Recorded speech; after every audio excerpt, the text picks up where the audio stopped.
It is a shot that is never left to chance. It is too powerful to rely on a friendly bounce, and charged too full of emotion to leave to the mercy of a fickle rim. Comes in by Chris Webber. It is called the jam, the stuff, the slam, and a host of other vivid names. But most of all, the dunk is basketball's purest shot, its most direct form of self-expression.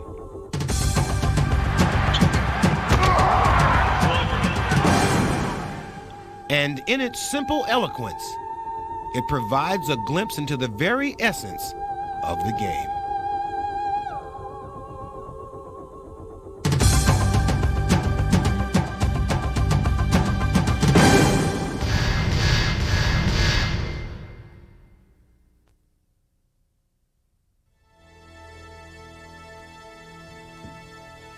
In the NBA, there are epic battles.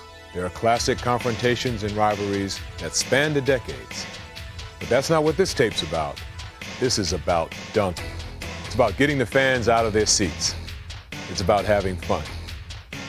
I'm Julius Erving. When I grew up watching the NBA, you'd have maybe 2 or 3 jams in a game. The league's changed a lot since then, and so has the dunk. Now guys wave the ball around, slam behind their heads in more ways than I care to count. But it all started like this. In the league's earliest days, the game was played primarily below the rim, and the dunk was little more than a novelty. But as the players got bigger, so too did the role of this high-percentage shot. But the dunk would become more than just an efficient method of scoring. In the hands of the league's increasingly athletic stars, it became a creative statement. And perhaps no one did more to further its artistic development than Michael Jordan. And gets it away to Jordan. Oh, showtime for Mr. Jordan. The Bucks 9-0 here. Oh! One bounce dribble now to Jordan. Michael in for the left side, jammed it right over Rollins. Michael Jordan. Oh! Michael Jordan in for the left to the hoop, jammed it. Oh, he tomahawked over Randy Brewer. From the moment he entered the league, Jordan set about redefining his trademark shot, and using his awesome skills and a flair for the dramatic, he quickly brought it unprecedented attention. Jordan will hammer. Oh, hammer, and he did. He lobs for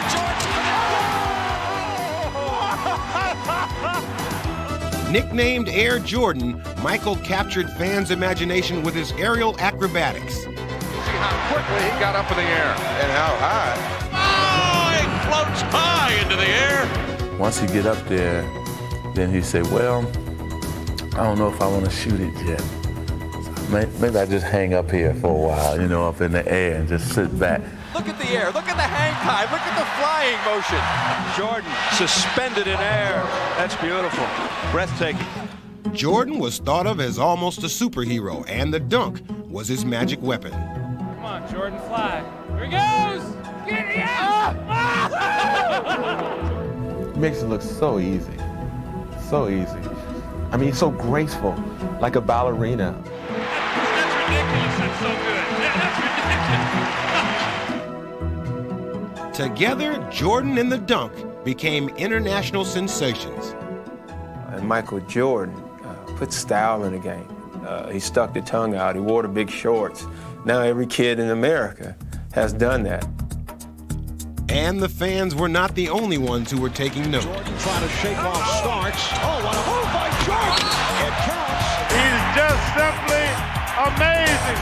You watch him and he do something, Michael Jordan came flying out of the sky. and you be like, I wish he could do that again. Oh, yes, here comes Mike. And sometimes I would just stand there and just, you know, I know he's going to do something crazy, so I just stand there and watch.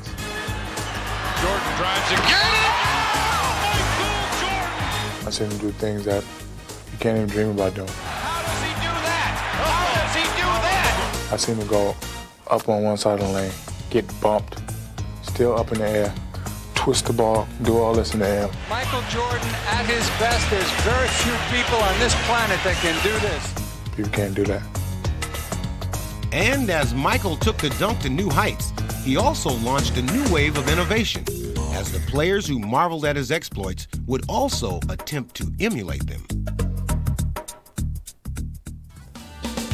When Michael came into the league, you could see guys watching him and what an impact he had on them. All of a sudden, everybody wanted to add more creativity to their dunking, to establish their own style. But there's another player who also had a lot to do with adding flair to the dunk, especially open floor jamming. And that's this guy right here. When Elgin Baylor began his career, dunking still belonged primarily to the big men who operated in the paint. But with his speed and athleticism, Elgin added flair to the shot by using the entire court. He literally was that spectacular with those acrobatic moves. I mean, Elgin was the first one that I remember to hang up there for 15 seconds, have some lunch and a cup of coffee, and the defenders would all be back on the ground, and he'd finally decide to shoot the thing. His hang time was incredible. Building on Elgin's success, another supremely talented forward would continue to push the dunk's evolution. Attacking the basket with reckless abandon, Dr. J helped make the slam a marquee attraction. There's no greater player in the open court than Julius Erving, ever. If Dr. J got to the open court and dunked a basketball, it didn't matter what the score was. Everybody in the stands felt that they got their money's worth. They saw the doctor. As Dr. J became one of the NBA's most heralded stars, other players began to adopt his full-court style. I mean, I patterned my whole life after him. Matter of fact, when he was going out of the league his last year, I thanked him for all the great times he's given me and how I appreciated his talent.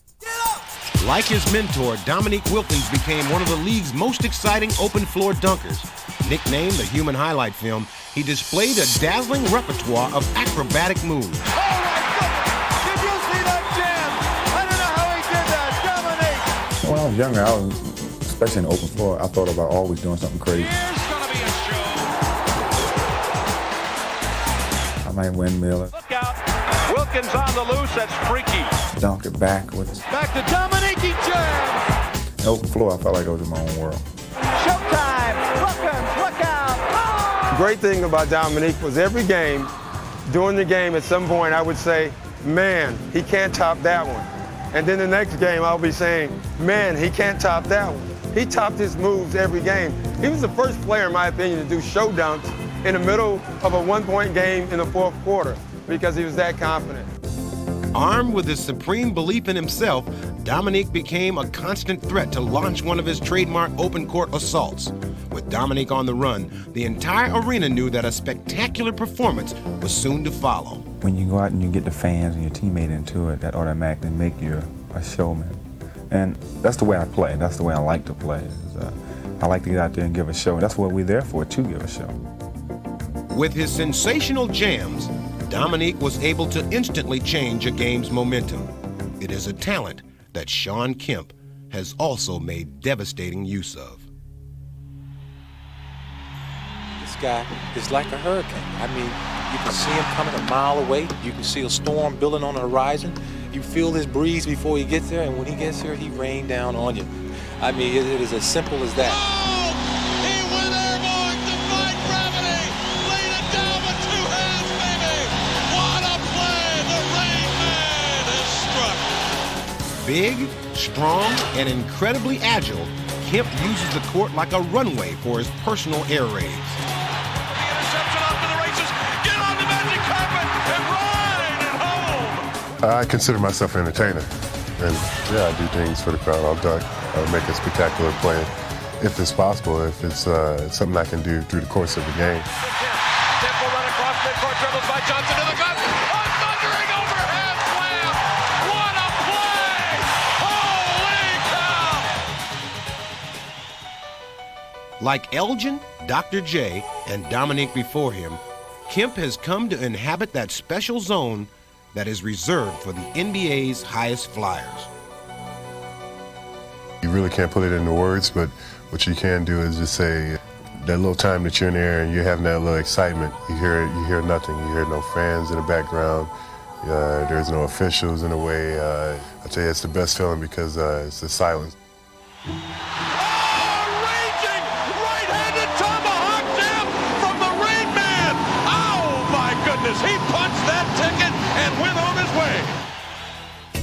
The thing about Sean and Dominique is that they can be just as creative in traffic as they can be when they're all alone, ahead of the field, or in the dunk contest. I always felt that I rose to the occasion when I was dunking in a game. Having to be the defender gave me that extra adrenaline. But I'll tell you, when you're all alone in the spotlight, everybody's watching you. It's a different kind of excitement. In 1976, the spotlight was very much on Dr. J as he entered the first dunk contest as a heavy favorite. Facing off against other ABA stars like Artis Gilmore, George Gervin, and David Thompson, Julius reached back for some of his vintage aerial gymnastics, including one of the most memorable dunks in contest history. Special situations, special occasions, merited a little drama. You know, you don't have to think that long and that hard about it. You just do it.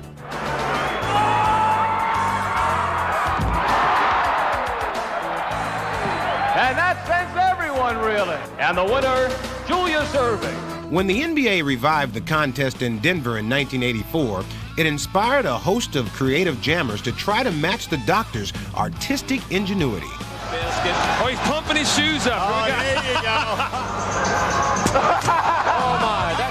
In 1992, unheralded Cedric Ceballos used this approach to gain instant notoriety. I really thought I was just going to have a good showing, do a couple of good dunks, you know, get a little TV exposure and watch somebody else win it. Ceballos, good bounce. Oh, yes. I'm surprised. Great move. Great. Just started getting a little bit more aggressive. The nervousness went away. My points were getting pretty high, and I snuck in each round. Stirring the crowd with his impressive array of jams, Ceballos made it all the way to the finals, where he faced Charlotte Hornets star Larry Johnson. You know, I was really satisfied. I was like, phew, this is unbelievable. Nobody's gonna believe I took second place in dunk contest. But Cedric had one more dunk left in his bag of tricks. I took my paces off and I called Dan Roy over to tie me up. Excitement, you can feel it brewing, and everybody got up. I'm not believing this. Blind, here comes Ceballos. Yes! Well, I was hoping it was gonna go in, and then I thought, if it does go in, please don't let me bust my head running into the stands. I heard all these cheers and crowd just going crazy. I was just in awe at the moment.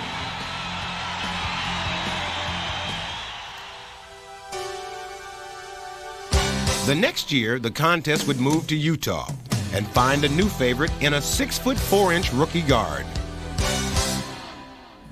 My pick is Harold Miner. Who's your pick, Larry? Harold Miner.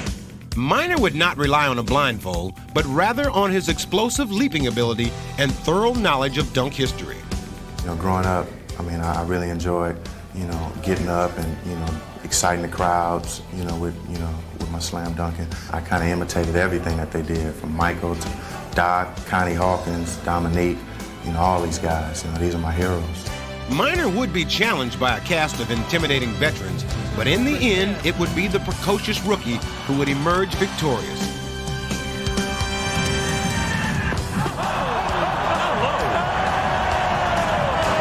I just went in there trying to focus on what I had to do, doing what came naturally, and getting up, just getting loose and kind of feeding off the adrenaline in the crowd. New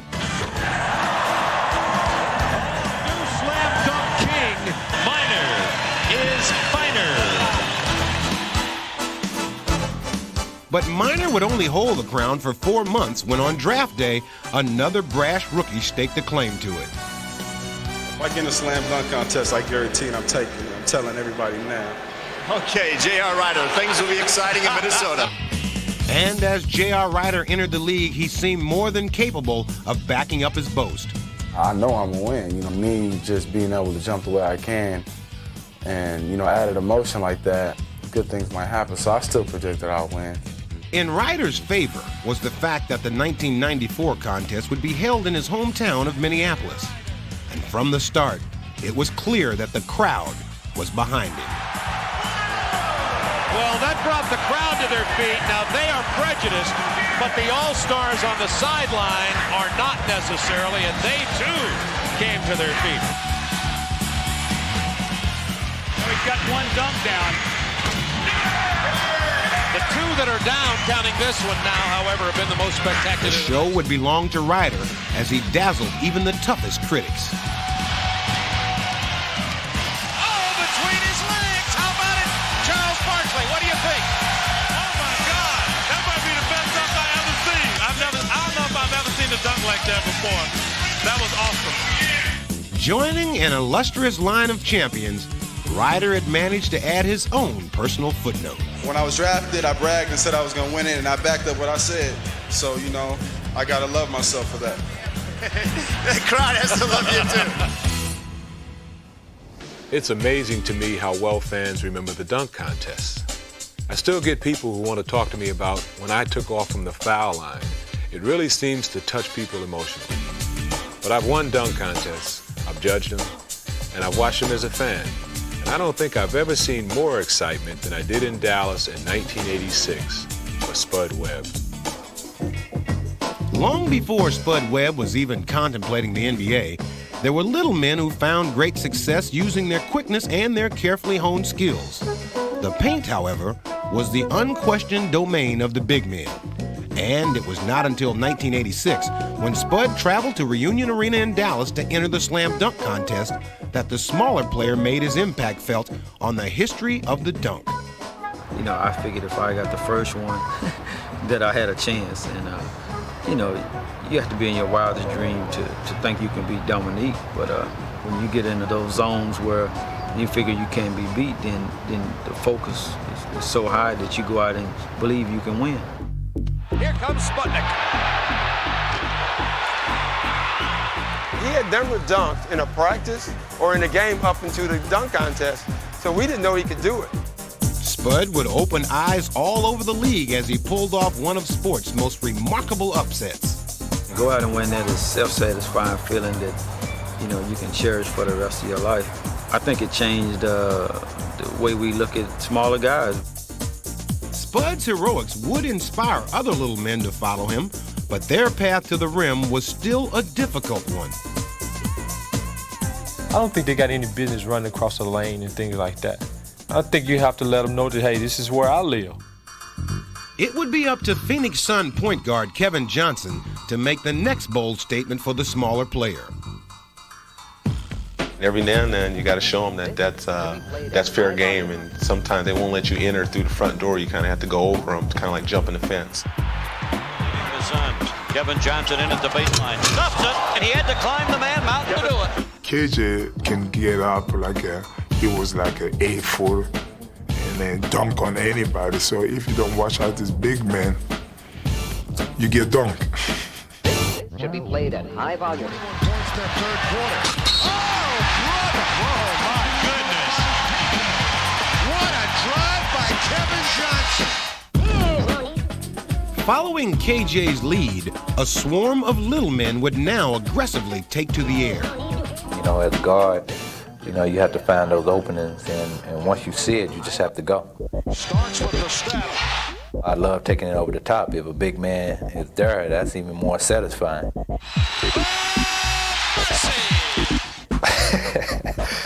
You don't too often catch a guy that you can dunk on all the time. You know, you really have to pick and choose when.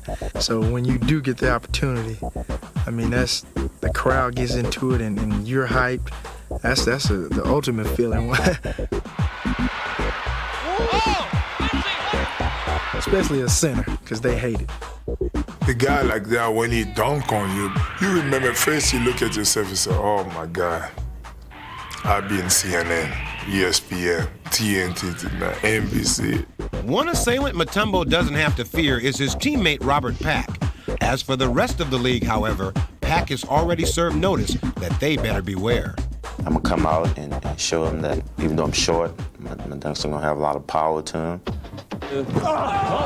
And a lot of height. Takes it away. You can't take anything from anyone on the court, no matter what size they are, how much they weigh, you can't back down at all. And I've always been that way. If someone challenged me, it's on. With his fearless approach, Pack has become one of the league's most devastating dunkers. All the way! How about that? And as players like Pack recklessly invade the lane, they continue to make a strong statement that the little man will never be earthbound again. Just cut loose and do whatever it takes to get the job done on the court, to get respect, to win, to let everybody know that you here to play. So don't take me lightly.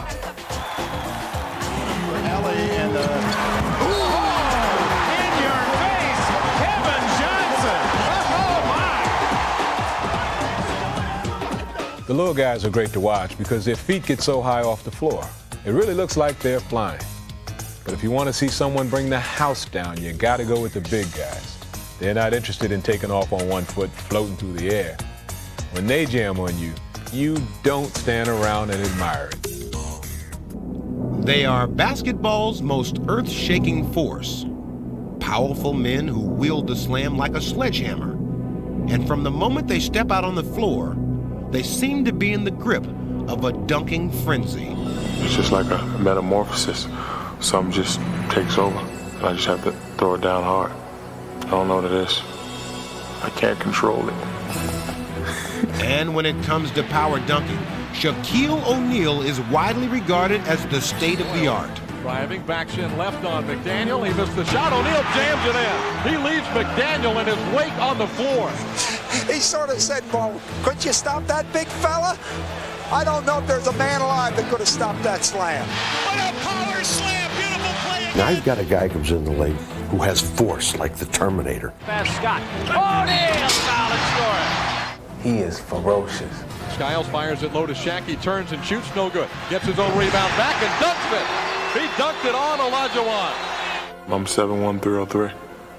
And if I can get the dunk 10 out of 10 times, I'm going for the dunk 10 out of 10 times. Oh, what a move by Shaquille O'Neal, and you get the idea he feels he can do whatever he wants.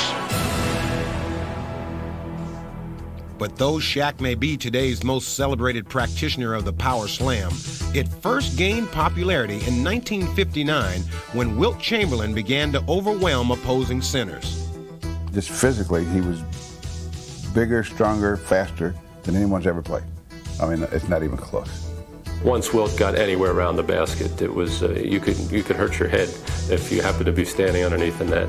Very few centers in that era had much success in keeping him from doing it. Following Wilt's example, other big men adopted his forceful approach, and the NBA began to reverberate with rim-rattling jams. Keeps it alive. Over to Warden. Lucas with a steal. Warden. And by the time the league entered the 80s, power players were expected to deliver their signature shot. Chuck Daly told me, he said, boy, you spoil these people. If you go in the game, you got to dunk. If you don't dunk, hey, they're upset. You know, so we just got to get some plays to get you the ball right there where you can do your thing. Away from the ball. Here's Dawkins. Oh, what a muscle move. Now that was a monster jam. But though centers may have brought it into fashion, power dunking is not confined to the pivot. There's McKeskey open, a good shooter. Not this time, though, and Barkley a rebound. 9 rebounds for Charles, who's had a battle for them all. Here he comes. Just dunk it, just dunk it, just dunk it, just dunk it. That's all you're thinking. Sixers hoping to earn overtime. Here goes Barkley. He's going right to the hoop. What a play by Barkley. It's exciting because when you go into the hoop, you just got that one thing and you just want to attack it, you know, like your worst enemy. Jazz by 4. Stopped it in a hurry. He put Jimmy Kempton in about the second row that time. With players of all description getting into the act, it became clear that attitude, not size, was the key to success. With disdain. I'm into power, you know, dunking on somebody. That's what I'm into. Mourning takes it with the left hand. Mourning. You know, you're coming down on a fast break and you just rise up over someone and then you dunk it. Robinson. Everybody just is going crazy and you just feel like you say, ah, so good. And as the superstars of today do battle, it is the slam dunk that has become their most decisive weapon. You can't let anyone intimidate you, and everything's yours. You get the ball, I'm going to dunk over your head. Power personified. This is my court, my ball, my team. We're going to beat your team. We're going to make your team look bad. Let me tell you one thing about power dunking. When you put that much force behind your jam, one thing you better not do is miss. Otherwise, you're going to have a lot of people laughing at you. At least that's what they tell me. It is one of sports' most thrilling moments. There is open court ahead and defenders behind. I've seen fans just stand up and what's he going to do? How is it going to look? The adrenaline rushes. Concentration is complete. And time seems to almost stand still. You're on a fast break and just reach for the sky. You are alone leading the fast break. And as you near your goal, there is only one thing on your mind. I'm saying to myself, gotta be exciting and he can't miss it. Here comes Shrimp taking off and jamming it. Oh, he missed it! On the lob. Oh my! Quick burst to the hoop. Oh, he missed the dunk. Here's the lob. Unbelievable! Charles Barkley. He's human. Let's see Hunter steal it. And missed the stop. Wheelo scoop to Doherty. Oh, he missed the slam. Jerome Kersey missed the jam. X to D. Whoa! Kyle controls the tip, and here comes Jordan. And he blew it must be the shoes. Oh, that's embarrassing. When you miss a wide open gem, it's the most embarrassing thing in the world. It's like tripping and falling on your face in the middle of rush hour. You know that 18,000 fans are watching you in that stadium, let alone the people that are watching on TV. I mean, if you want to really be known as a good player, you don't miss dunks. He's by midcourt. Buckle up, baby! Oh! It either slips or you just miss it. Underneath, and O'Neal misses the slam dunk. I've never seen a player make all of his dunks. Dishing off to Shaquille. He missed the slam. You won't see him do that very often. That's probably the loneliest feeling in the world there. Oh, and he couldn't finish that one. You don't want to deal with that too much. Deep Brown. No, he missed it! There was one time I had a fast break, and I put a little bit too much in it. I just went up, crowd stood up and just did what I could and just hit the front of the rim. He's off to the races. Nobody will catch him. He missed the dunk. I wanted to quit after that. But perhaps one of the NBA's most memorable miscues came courtesy of Dominique Wilkins during the 1991 All-Star Game in Charlotte. Switches to the left hand. Ricky Pierce in the ballgame now from the Bucks. Wilkins, look out!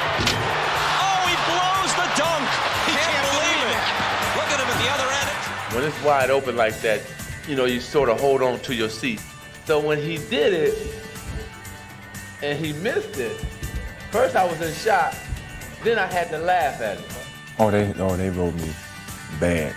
The intention was good. When I went up, I said, I'm gonna make this dunk. My leg said no, don't even try it. But it was at that time it was too late to stop the wind up. Actually, it was more fun than that. I had a good time with it. I laughed. Dominique will tell you that the worst part about that dunk was not that it was on national television. The worst part was having to go into the locker room afterwards. Teammates have no mercy, but he'll also tell you that you have to keep going for it because one dunk can put you on the map, for better or worse. Just ask Charles Barkley. At the 1993 NBA Draft, Chris Webber was chosen first by the Orlando Magic and prepared himself to play a supporting role to center Shaquille O'Neal. But within minutes, he would be sent 3,000 miles away to Golden State, where he would abruptly be recast as their front court savior and face some immediate concerns. Will I live up to the expectations of, being a number one pick or the money that they're paying me, and it seems overwhelming. But by the season's sixth game, Webber had begun to answer his questions. And facing reigning MVP Charles Barkley, he made a bold statement to the rest of the league. Saved by Age. Nice fake on Owens. Back to Green. Into the hands of Spurwell. Fast break down to Webber. He turns. Look out behind the back. And the step and the foul. What a play by Webber. Well, I saw him coming. I didn't really think he was going to jump. I really don't think you should jump when a guy, has an advantage on you, and I can jump pretty high, and I'm taller than him. So I didn't think he was going to jump, and he jumped, and I got him. But I'm sure somebody will get me one day, so I don't want to make too much of a big deal out of it. Webber's sensational dunk would have farther-reaching consequences than even he could imagine. instantly putting him on the NBA map. It would help propel him to a Rookie of the Year season and be immortalized forever in a national commercial. Yeah, didn't you see Chris dunk on Charles Barkley? Catch it like this, around the back. Barkley coming so he's Barkley trying to block it. Oh, wait, he's too high. He's too high. And then what did Barkley say? He said, I don't believe in role models, but you mine, man. Yeah. But while Webber rose quickly to stardom, John Starks often seemed like he'd never get there. After putting himself through college by bagging groceries at a supermarket, Starks was left undrafted and relegated to the CBA. He would eventually latch on with the New York Knicks, where his ferocious determination helped him become a starting guard in the NBA. But in 1993, the Knicks would face the Chicago Bulls in the conference finals, where Starks faced the seemingly overwhelming task of matching up with Michael Jordan. We do not have a man on this planet who can stop him, okay? There isn't anyone out here who can stop him. But Starks was ready. It was a test he had prepared all of his life for. Or is he reading MJ real well? He has studied films on Michael Jordan. And with Game 2 hanging in the balance, Starks would announce to Jordan and the world that his time had come. We're down to 50 seconds left in the fourth quarter. Starks, yes! What a move by Starks, who was able to sky to the basket. I was coming down right-hand side of the court, and for the second half, they always would jump, on my high side and force me baseline. But Cartwright, he was slow to react to a B.J. Armstrong move, and my eyes opened got so big once I seen that lane open, and I knew that I was going to take it over the top. Elevation and slamming, jamming, Starks with the spark. And all I saw was just a big explosion up to the basket and a great and a tremendous thunderous dunk over Michael and Horace Grant. It was fantastic. Yeah, nasty stuff by Starkey. That play should just about finish off the move. I think those first two games announced that I was here and announced that I am a player to be reckoned with. And he put a stamp on the game and I think a print on everyone else's mind. In that moment, John Starks reached the goal he had worked so long for. He would be recognized as one of the league's top guards and be named to the All-Star team the very next season. The Knicks' trials, however, were far from over. After drafting Patrick Ewing in 1985, they had been expected to reach the finals in short order. But 9 years later, they had yet to fulfill this elusive goal. The 1994 season would see them battle their way to the conference finals and face the Indiana Pacers. Fittingly, as they trailed late in the fourth quarter of Game 7, New York would look to Ewing. A lot of things was happening. We was shooting a lot of jumpers and we was missing. And I told Pat, forget it, run my play. We're going to lose. We're going to lose with me. Behind Ewing, the Knicks would proceed to wipe away a 10-point deficit. Well, Patrick Ewing has caught fire. And trailing by 1 in the waning seconds, it was Ewing who would again answer the call. Starks behind the pick by Ewing. Takes it all the way to the basket. Put it up too hard. Ewing follows for the slam.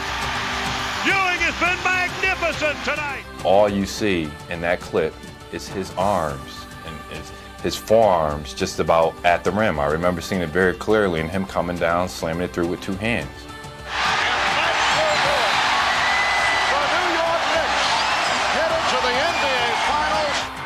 Patrick's been here the longest out of everyone, and for him to, dunk the ball through, it's a highlight of his career as well as a highlight for the Knicks.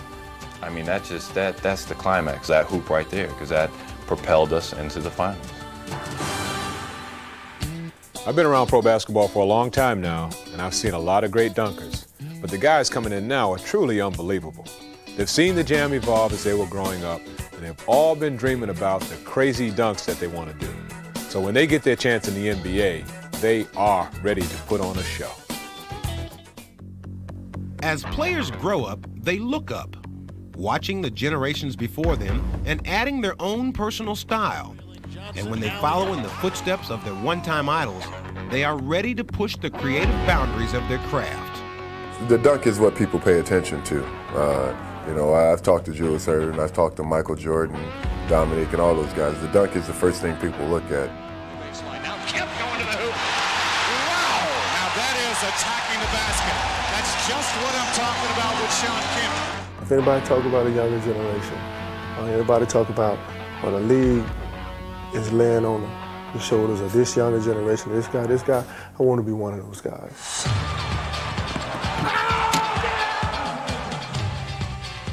I like to dunk on people, dunk on them hard, and let them know.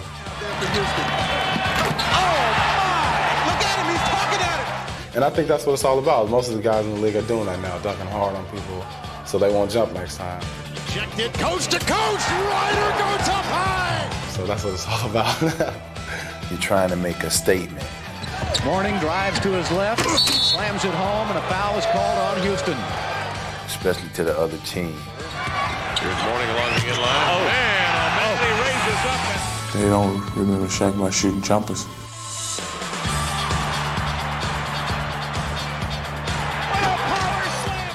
The effect after you do it, that's everything, you know, in terms of getting the crowd into it.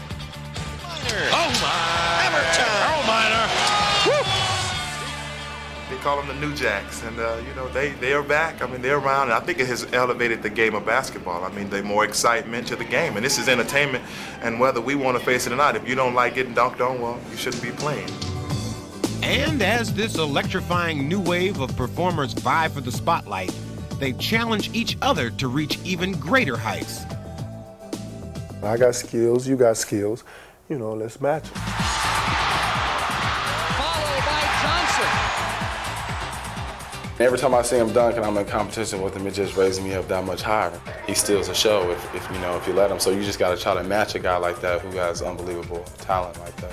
When I play against top guys, adrenaline helps a lot. You jump a little bit higher, it's your ball, your court, your everything. That's how you should play. Play mean. More than just a simple shot, the dunk is now a statement, a measure of will and determination. We're underway. What a move! Right off the bat. You got to go in there and earn your respect and get your respect, and that's one way of doing it. Stop for the Mavericks. Mashburn to finish. And the competition seems to be getting more intense. But that's the main thing. I want to keep driving, just keep practicing, keep learning as much as I can. 4-on-1. Oh, brother! It's just a matter of continuing to work and just getting that opportunity. That was a cloud piercer for Mike. And as the kids of today marvel at these young stars, they prepare to take the dunk even further in its often breathtaking evolution. An explosion by Chris Webber. Look out! I love watching the young guys jam because you never know what they're going to come up with. That's the great thing about dunking. It's all creativity. Each player has his own style, and the guy I'm going to leave you with is the perfect mixture of power and grace. He has it all. He can float. He can throw it down hard. He's just, all right, it's me. Relax and enjoy the rest of the show. From the University of Massachusetts, number 6, captain of the Philadelphia 76ers, Julius the Doctor Erving.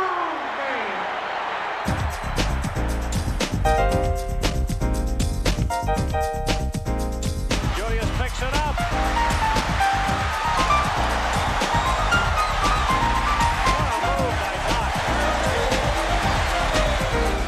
What goes around will come around. Sounds escape, sublime and climb, defined by the moment of inspiration, creation in motion.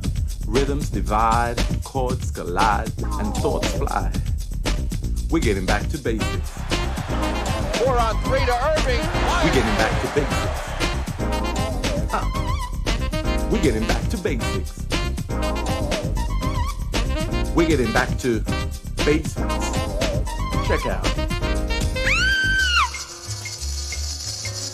Yeah!